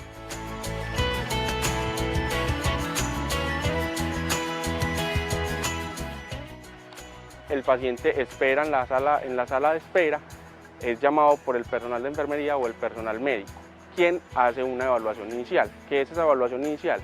Es preguntarle el motivo de consulta, por qué viene, cuál es la condición, qué le pasa y una toma de signos vitales. Con esos datos, tanto el personal de enfermería como el personal médico nos basamos o nos ayudamos en saber si la condición del paciente es una urgencia vital, es una emergencia o es un paciente que está estable y puede esperar, o es un paciente que inclusive su consulta puede esperar hasta una consulta externa más adelante al siguiente o a los siguientes días. Los pacientes que estén clasificados con más alto nivel o más alto riesgo siempre van a pasar primero, porque son los pacientes que tienen más riesgo de que se inestabilicen o de perder la vida.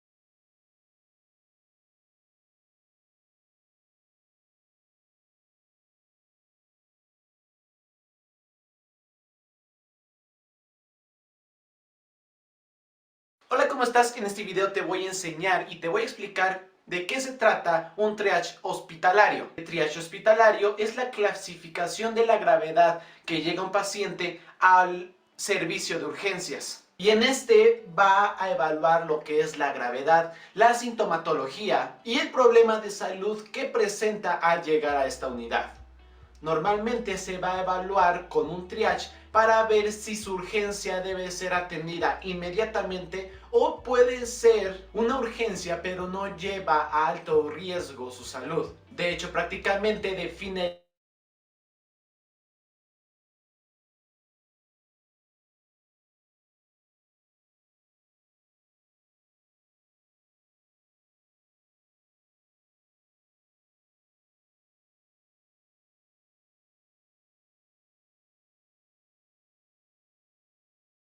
las prioridades que debe de pasar. Un ejemplo, puede llegar un paciente que se está infartando, le está dando un infarto al miocardio, y puede llegar otro paciente que acaba de lesionarse.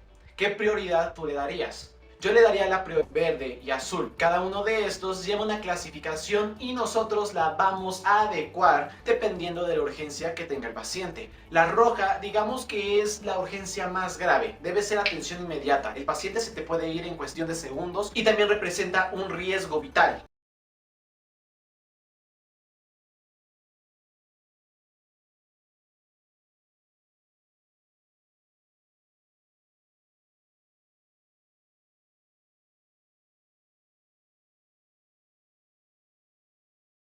Lo que tienen que hacer es una serie de maniobras, por ejemplo reanimación o resucitación, y puede algunos efectos secundarios de esa patología.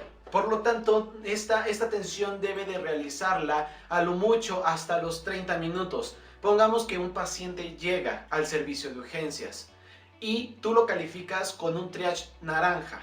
Por lo tanto, no puedes tardarte ni 20 ni 30 minutos para atenderlo. El triage amarillo es prácticamente para aquellos pacientes o aquellas personas que llegan a urgencias, pero necesitan un diagnóstico primero. Necesitan pruebas de laboratorio y se le va a dar el tratamiento exclusivo. Pero por algo llegan a urgencias, entonces se les va a dar un tratamiento previo.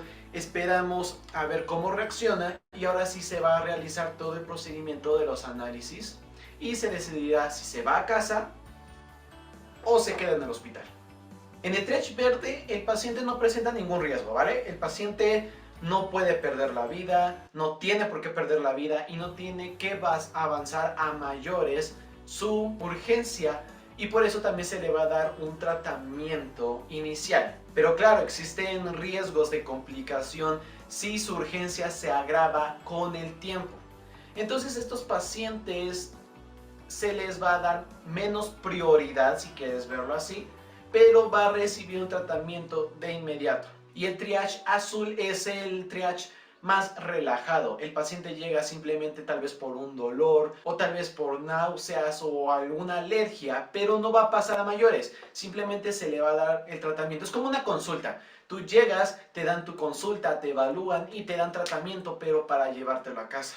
No te quedas en el hospital y tu estancia dentro de urgencias es menos de 1 hora. Pero obviamente estos pacientes se les va a tener que dar en espera. ¿Para qué? Para darles prioridad a los que están arriba. Por ejemplo, en el rojo, en el naranja, en el amarillo. Todavía el verde y el azul pueden esperar, pero obviamente se le va a dar atención. Y los objetivos es dar una valoración y un tratamiento efectivo en el plazo correspondido dependiendo de la urgencia del paciente. También lo que se planea es disminuir el riesgo de muerte para una persona que llega a urgencias. Puede ser por cualquier sintomatología o cualquier patología, pero no debes dejar que la enfermedad prosiga y debes de darle un tratamiento muy, pero muy rápido. Y también para brindar una comunicación inicial entre enfermero o paciente para así llevar una relación, tener confianza y que pueda facilitar mucho mejor el trabajo. Es mejor que un paciente esté en comunicación todo el tiempo a un paciente que esté un poco antipático, ¿vale? Espero que te haya gustado el video, que te haya servido demasiado y gracias por todo el apoyo. Comparte este video con tus colegas de enfermería, sígueme en Instagram y suscríbete. Te dejo un video por acá y nos vemos a la próxima.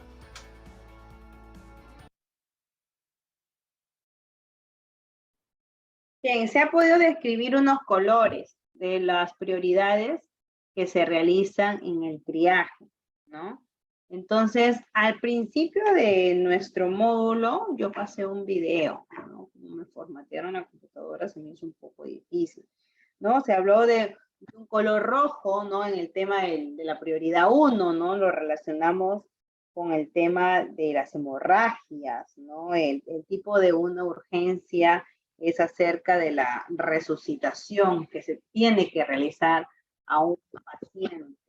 Y que este tipo de color rojo pues involucra la cuestión de atender, ¿no? Como dijo ahí parte, cuando un paciente se está infartando, entonces hay que darle a que venga un paciente vomitando, ¿no? Entonces hay que darle la ¿ya?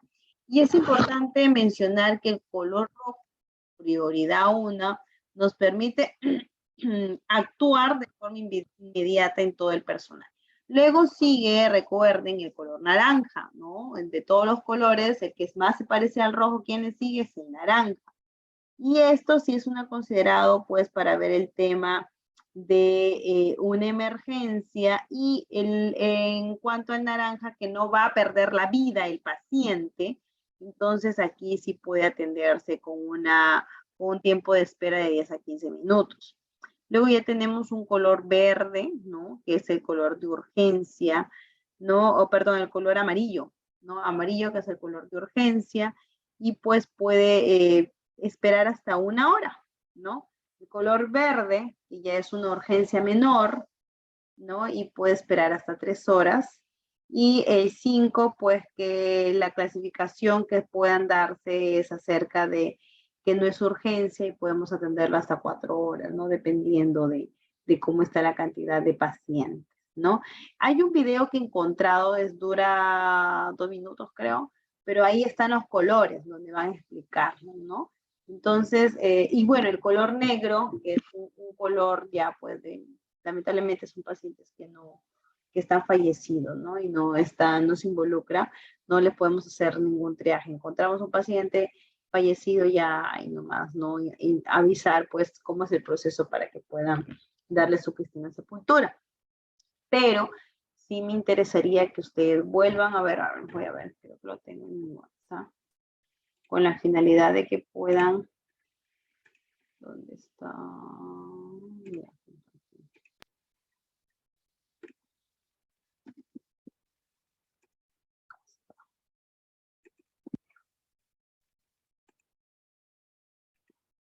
Hola, ¿qué tal mi gente?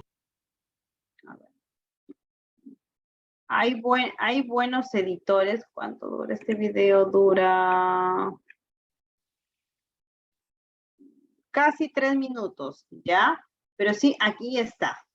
Aquí sí me interesa que tengan esta clasificación, ¿no? Porque recuerden que cada prioridad tiene sus patologías, ¿no? Entonces, cuando mencionen, vamos a atender esta patología, no sé, hemorragia, ¿no? Un óbito fetal, ¿no? Un parto inminente, o tenemos un accidente cerebrovascular, ¿no? Entonces, ¿en qué nivel de urgencia, en qué tipo de urgencia está y cuándo se debe atender? Por eso es importante primero el triaje, que diferencien los colores, y luego ya vienen las patologías que están incluyéndose en cada color, ¿ya? No demora ni 3 minutos y lo vamos a visualizar. Voy a quitar mi audio.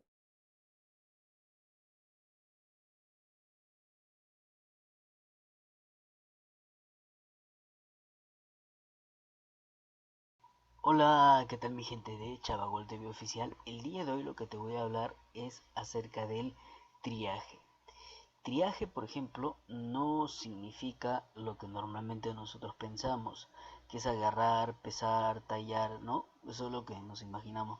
Tomar la presión, tomar la temperatura, ya, eso es el triaje. No, la palabra triaje es una palabra francesa, que lo que significa es clasificación, derivación, ¿no?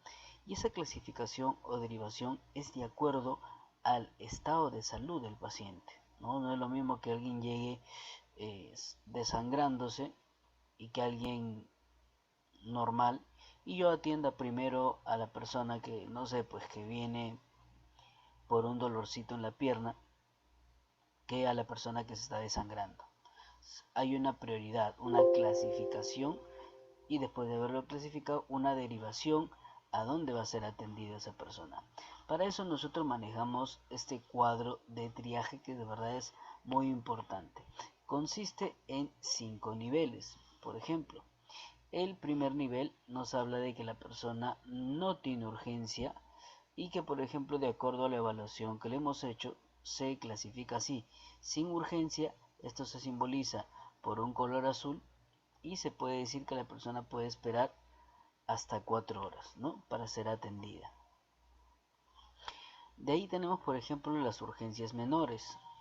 Se clasifica esto, por ejemplo, a todo paciente que pueda esperar 2 horas. Se clasifica de color verde. Tenemos también ahora la urgencia, que se clasifica por un color amarillo y la persona puede esperar hasta 1 hora. Estos 3 primeros que hemos visto, azul, verde y amarillo, son solamente de urgencias. Ahora nosotros vamos a empezar a ver de emergencia. Recordemos que la urgencia y la emergencia son 2 situaciones totalmente distintas. Si quieres saber qué es una urgencia y qué es una emergencia y cuáles son básicamente sus diferencias, no te pierdas el tutorial que estaré dejando aquí en la descripción de este video, muy sencillo para que lo puedas entender.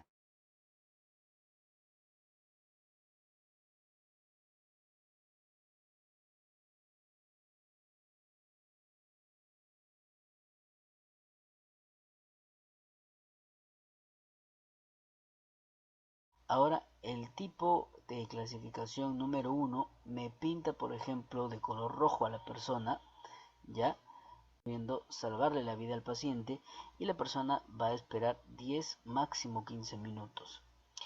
Ahora, el tipo de clasificación número 1 me pinta, por ejemplo, de color rojo a la persona, ya, a esa clasificación, y la atención es de forma inmediata, ¿no? Esto, por ejemplo, estamos hablando en caso de resucitación, que la persona esté en paro y evidentemente la atención es inmediata. Bueno, espero que este video te haya servido, te haya ayudado bastante. Si esto es así, regálame un enorme like y suscríbete a mi canal. Cuídense mucho, Dios los bendiga. Chau, chau.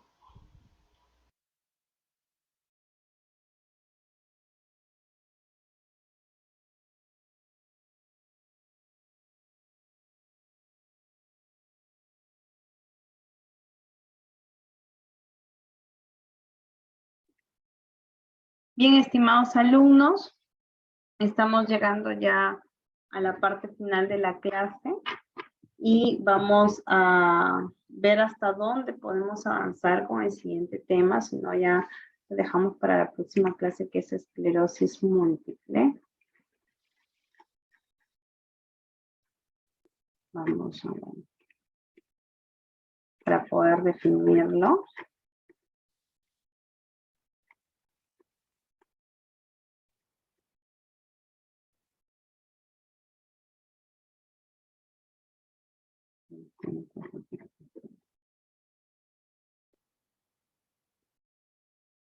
A ver, ya está. Vamos a avanzar aunque sea un poquito.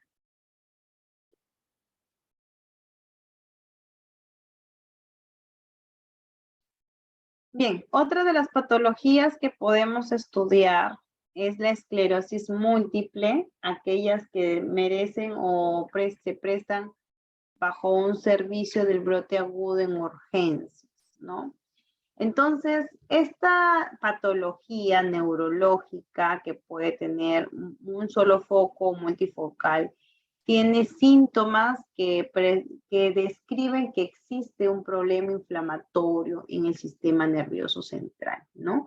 Entonces, acá, por ejemplo, para tratarse ya de un brote, es decir, de más de 24 horas, es importante saber y descartar una infección, ¿no? Para ver cuántos episodios ocurren en esta patología de esclerosis múltiple. También es muy importante definir aquellos síntomas que pueden aparecerse y añadirse como la fiebre, las infecciones, el estrés. Y también en un paciente es importante ver si tiene otras patologías crónicas, ¿no? Como por ejemplo, si tiene visión borrosa, disminución de movilidad, ¿no? En cada uno de las partes de su cuerpo. Cuando hablamos de un diagnóstico de brotes clínico, todo se maneja por clínica. También es importante ver cuál es el tratamiento. Por ejemplo, acá encontramos los signos y síntomas típicos de la localización cuando ocurre a nivel de nuestro ojito del nervio óptico, ¿no? Se produce la neuritis, el fondo de ojo normal, y los signos y síntomas atípicos va desde un dolor orbitario hasta un mal de fondo de ojo con hemorragias. El tronco cerebelo A nivel de los síntomas típicos, va desde una diplopia hasta una ataxia, dismetria, disartria, y en los atípicos va de una parálisis de la mirada vertical. A nivel de médula, cuando se utiliza o se ubica la lesión, y también del corte cerebral. Por ejemplo, acá tenemos un algoritmo.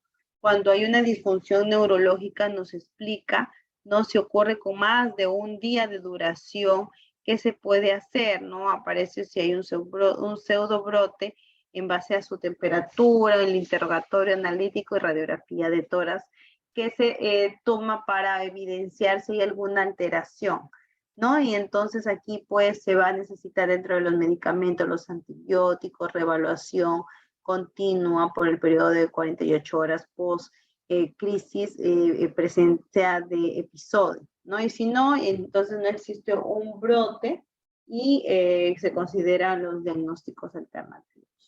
Es en cuanto a la esclerosis múltiple, ¿no? Que también es una patología del sistema nervioso central, que también puede irse a una prioridad, ¿no? ¿Cuál sería, en dónde está, en qué, en el triaje? A ver, vamos respondiendo. A ver, hemos visto la última patología, esclerosis múltiple, ¿no? ¿En qué prioridad le daríamos, qué color de prioridad le daríamos según el triaje de la emergencia? A ver, les hago esta pregunta. Quien me responde se lleva su puntito. Repito, ¿qué prioridad sería la esclerosis múltiple en la emergencia?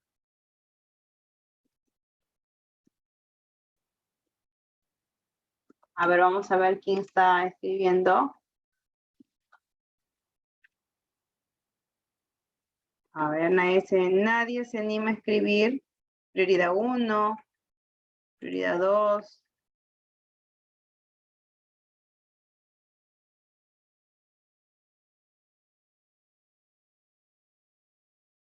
Les voy a dejar de tarea. ¿La 5? ¿Por qué prioridad 5?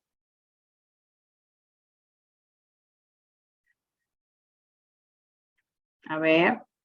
De nuevo porque quiero investigar si no había algún otro morph del otro lado. A ver, ya llegamos por aquí. Entonces, por acá. Porque puede esperar, pues, ¿no? La atención, ¿o no?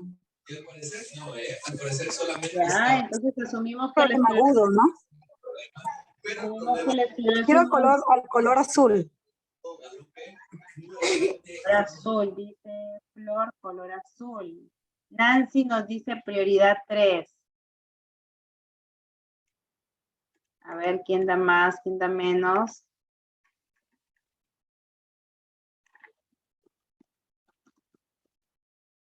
A ver.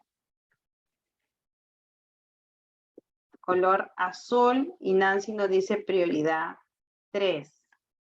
¿Quién más? Voy a dejarlo como tareita. Voy a escribirlo y dejarlo en el chat. ¿Ya? La esclerosis múltiple. ¿En qué prioridad de la emergencia se encuentra? Bien. Voy a dejarles eso como tarea. También coordino con mi compañera en la 3, en la amarilla, pues yo pensaba que solamente había dicho esclerosis, pero si es múltiple, considero que sí debería ser el color amarillo en la 3. Porque se necesitaría de rayos, ¿no? De más exámenes para ver, pues, ¿no? Llevarlo a terapia, todo eso. Muy bien. Entonces, ya no es la 5, es la 3. Lina nos pone que es la 1.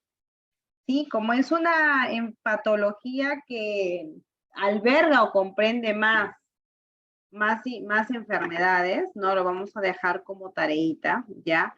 Y yo, la semana, aprovechando, yo sé que ya son las 9, ya nos vamos. Las personas que por favor siguen salud pública, gestión de la salud pública, también les he dejado una tarea para el día de mañana, les hago recordar. Tienen que elaborar su FODA del establecimiento de salud donde ustedes se encuentran, han sido usuarios o trabajan allí o han hecho sus prácticas, pero tienen que elaborar su FODA, ¿ya? Y esta tarea sobre que la esclerosis múltiple, en qué prioridad está de la emergencia, también se la voy a dejar de tarea para hacerla la próxima clase, ¿ya? Entonces, ya nos despedimos. Nos vemos el día de mañana para las personas que van a gestión en salud pública. Muchas gracias, Flor, por tu participación. Gracias a todos. Nos estamos viendo. Cuídense mucho. Bendiciones. Buenas noches, licenciada. Gracias. Gracias. Hasta luego.